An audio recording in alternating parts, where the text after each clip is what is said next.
Beneath the mango tree. The night David was born, the sky over Ebeni bent low and quiet, like it wanted to listen. His father, a tall man with gentle hands, held the crying baby with trembling pride, and his mother, Alice, smiled through tears of exhaustion and joy. Their home was small, mud walls, thatched roof, a floor swept smooth by care, but it pulsed with something richer than wealth: hope. When David turned 10, that hope dimmed. His father, once strong and steady, grew weak from a sudden illness.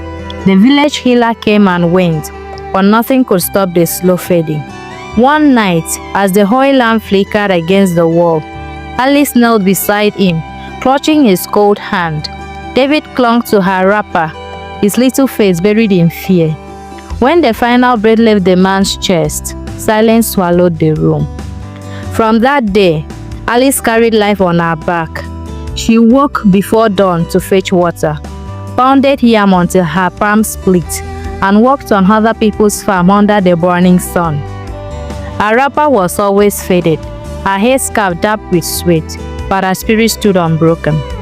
Every night, after feeding David, she knelt beside his small mat, her cracked hands hovering above him as she whispered, "Lord, let his path shine brighter than mine." David grew under those prayers like a tree nourished by unseen rain. He learned to read by the dim glow of the alarm while Alice watched with proud, tired eyes. Her raw fingers smoothed his pages, her voice gentle whenever he stumbled over a word. When fever came, she wiped his brow with wet clothes, humming softly until he slept.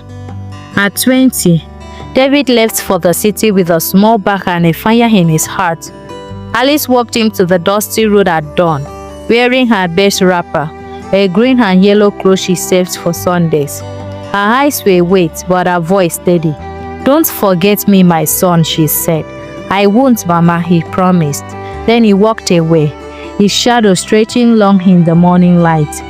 The city swallowed him whole. At first he struggled, but soon luck found him. He worked in small offices, signed larger contracts, made men who nodded and smiled. Money piled like miracles. David bought suits, shoes that clicked on tiled floors, and a car that hummed like wealth. His world grew bright, and the sound of his mother's voice became a distant echo. When she called, he often answered hastily, "Later, Mama," he'd say, already reaching for something more important. Back in Ebeni, Alice's world grew quieter. The roof leaked again and her cough wasn't. She worked on other people's farm for a few tubers of yam, the sun painting sorrow into her wrinkles. At night, she sat outside her hut, whispering into the wind. "Keep my boys safe," she prayed. The wind carried her words across the fields, unseen and unanswered. When the call stopped coming altogether, she waited still, faithful, patient, steady. Her strength slipped away like the last embers of a dying fire. One soft morning, before the rooster's cry, Alice lay down on her raffia mat, smiled faintly, and whispered her final blessing. "May light always find you, David." Then she was gone. David didn't know. He was celebrating another contract, raising a glass among strangers who called him boss. The laughter around him felt heavy that night, but he didn't understand why. Weeks later, the first storm hit. His business partner disappeared, his clients withdrew, debt surfaced, his mansion emptied room by room. His phone went silent, and the same man who smiled now looked through him. He moved into a small apartment, its walls peeling, his silence loud. One night, he fell asleep on the floor and dreamed. In the dream, the moon hung over the whole mango tree in Ebeni. His mother stood beneath it, wearing her faded wrapper, her eyes full of both sorrow and love. She didn't speak, but her face said everything his heart refused to hear.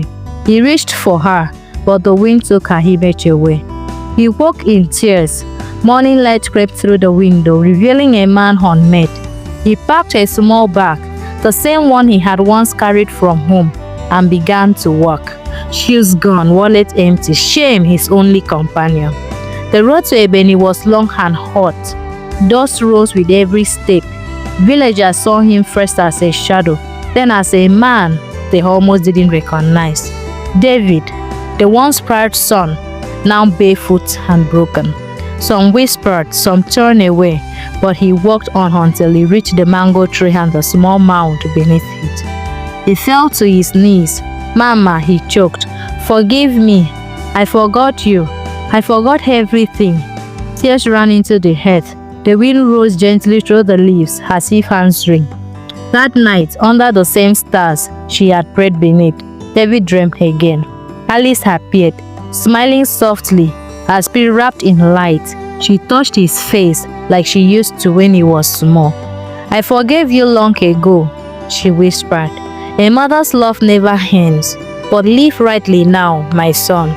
When he woke, the air felt lighter. He stayed in Ebeni. Each morning he fetched water for neighbors, helped on the farms, taught children to read by the lamplight that once guided him. He no longer sought the city's noise, only peace, the kind that grows quietly.